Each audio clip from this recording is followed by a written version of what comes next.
Welcome into NFL Daily, brought to you by Manscaped. Head over to manscaped.com/chat, and you'll save 20% off on all of their amazing products. We will tell you more about them here in just a little bit. But as mentioned, it is mailbag time here today, so we're going to get to your questions on anything you want around the NFL, be it trades, rumors, your crazy ideas that I always love to see. You guys can get those in using hashtag NFL, or you can super chat. Yellow Thunder 29, what would a Yannick to Philly trade package look like, Harrison? Oh, Yannick to Philly. I still think probably just like a first straight up. It's going to be a late first-round pick potentially. Fair. I think the Jags are going to be patient here. They're not going to take anything less than a first right now, especially when you're seeing how much premier defensive linemen are signing for on new contracts. They're going to wait. If you want to get Yannick, you're going to have to give up a first. From Kevin Otto, who are some players that you think will sign the next big contract extension? Right on cue from Kevin there. Yeah. Oh, man. Well, if Yannick gets traded, that's probably one of them, Well, right? Not right now, because he's on the franchise tag, so we can't. Yeah, you're right. The deadline's now passed. Next offseason. Yeah, so. for sure. Next offseason. I'm trying to think of players currently. I mean, George Kittle jumps out. Yeah, Kittle's probably the next There's big been one. some whispers. Maybe Odell Beckham wants another new deal. I don't think he gets that. No. You saw Bosa and Garrett get paid in a significant way. There's no other quarterbacks really right now. Well, unless Deshaun Watson gets a deal. If Deshaun signs, I don't Maybe. think he's going to. I think but he's going to wait. In terms of like record-setting deals, I think Watson and Kittle are the two. Yeah.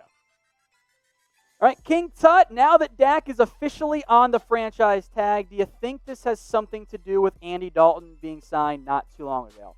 I hate you, producer Dylan. I don't know how much more clear Tom can be, but I'll clarify it as I'll well. Just be quiet. Andy Dalton and Dak Prescott are not mutually exclusive. Andy Dalton is a really good security blanket. He's the best backup quarterback the Cowboys have had since the 90s potentially, but that's what he is. If Dak gets hurt, since Garrett, since Garrett, Jason Garrett, ironically, if Dak gets hurt, Andy Dalton's a quality backup. That's what he is. It has nothing to do with Dalton potentially being the long-term answer. I'll make a quick note. I have asked for years for the Cowboys to invest in the backup quarterback spot, and they do it, and now we keep getting questions on, well, does this mean Dak is out? You get what you deserve. That's all I'm going to tell you. I have no one to blame but myself in the end here. So let's ask a different type of question today. Let's take a step away from sports for a couple of moments. What's your favorite TV show of all time? You all clown me whenever I say it, so I'm not going to say it. You guys always clown me. Psych is trash. Psych, the question I should have come up with is Psych trash? Type Y for yes, type H for hell yes, because it's bad.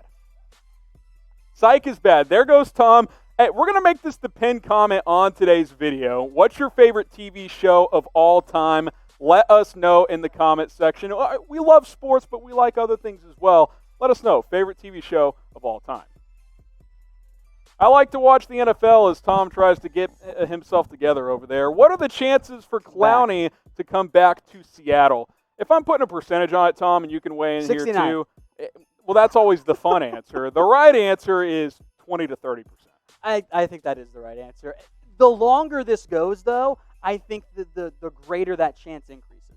Interesting. Because more likely, Clowney or AB? Clowney. Okay. I don't think they get AB. So I really do think that there's a good chance he ends up back there, especially if we get to August and there aren't any other teams out there. You know? Check out our Seahawks channel at youtube.com/SeahawksTV. All right, Devin Nutter wants to know the biggest top 100 snubs. Harrison, I know yours. Two guys. Carson Wentz, Mitchell Schwartz. Okay, you got the list right. Do you want to handle Schwartz and I'll handle Wentz? Mitchell Schwartz is arguably the best right tackle in the NFL, and 9 offensive linemen made the list in front of him. Makes no sense. Offensive linemen on that list are always disrespected. It blows my mind that Wentz actually got left off it. In favor of Josh Allen. Think about that. Josh Allen. Look, the Dak Wentz debate could go either way. They should be right by each other on that list. If Dak's top 50, yes, Wentz has to be on the list. Absolutely. All right, from the bat, do you think Jimmy G is the future of the 49ers? I'll say yes, but I'll say reluctantly yes. 2020 is a big year for him, I think. I think we saw enough good things last year, but now he's got a full season under his belt in that system finally after dealing with injuries, obviously being a backup in New England for a while. I think we need to see more consistent play, less risky passes this year in San Francisco. If he takes that next step, I think that's assured it for me. I saw enough good last year. All right, the very best thing that Manscaped has to offer is their perfect package. You're going to get the Lawnmower 3.0, which is the single best men's grooming tool out there. I like it. My wife likes it. Harrison's wife likes it as well. Producer Dylan's girlfriend told me that she likes it when I use it as well. You can get the whole thing, all of it, at manscaped.com/chat. 20% off, and you get free shipping. And oh, by the way, Harrison, those boxers are by far the most comfortable pair that I have. Very comfortable, very smooth. Doesn't even feel like you're wearing boxers. The perfect package. They fit properly. It's the best deal out there. That link's in the comments. It's in the description. Manscaped.com/chat. When you use that promo code chat, it's 20% off plus free shipping. You mentioned the Lawnmower 3.0. By far the best men's grooming tool out there. It's not going to tug and cut you. It's just going to make your life easier. So go check out. They got a whole bunch of other products there as well at manscaped.com/chat. Rashard Lee wants to know about re-signing Tavon Austin to be the Cowboys' number 4 receiver, Harrison. I don't see why not. I think there's a big drop-off after wide receiver 3. Yeah. Austin gives you 2 to 3 splash plays per year. He's cheap. He's a good return option. Mm-hmm. Why not? I think it makes some sense. When I'm looking for a backup receiver, I'm looking for someone who can do a little bit more than just be either an outside or an inside He's guy. A different look. Special teams value. Exactly. Jet sweep guy on occasion. Well, they're going to use CeeDee Lamb, I think, in that role this year, which is better. But yes. He offers elite speed, special teams. Yes. I think it's for a number 4 receiver, that makes a lot of sense. All right, from Mike Munoz Jr., will the Raiders make the wild card, Harrison?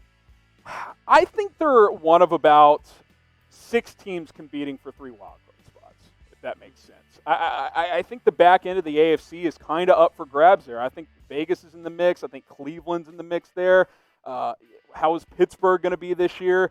We'll have to wait and see. They can, if I'm predicting it, I would say no, I don't think they're going to make it. My fear here is that the Broncos, Chargers, and Raiders will all beat up on each other just enough to keep all 3 of them out of the postseason. By the way, as we are live right now, stay tuned. We'll have AFC playoff predictions coming up in just a few minutes. Yes. So as for the Raiders, there's a chance, but I'm still going to bet no as well. All right, from John Asplin Jr., which team wins more games, Browns or Chargers? I like that question. That's a good one. It's got to be the Browns, right? Like, I like the Chargers' defense a lot. Mm-hmm. And as much of a Baker hater I am, I feel better about that than what the Chargers have at quarterback. So I will say the Browns, they have way too much talent to not be at least an 8 or 9 win team. I don't think the Browns or Chargers are going to be popular answers to this question, but I do want to see here. Who will win Super Bowl 55? Harrison, are you going to go back with the Chiefs again? They're the early favorites. It's so hard to go back-to-back. I think it's a good chance, obviously, but to say definitively that one team is a major favorite over the rest of the league just doesn't exist in the NFL. So I'll say the Chiefs, but I'd also put it at like 20%.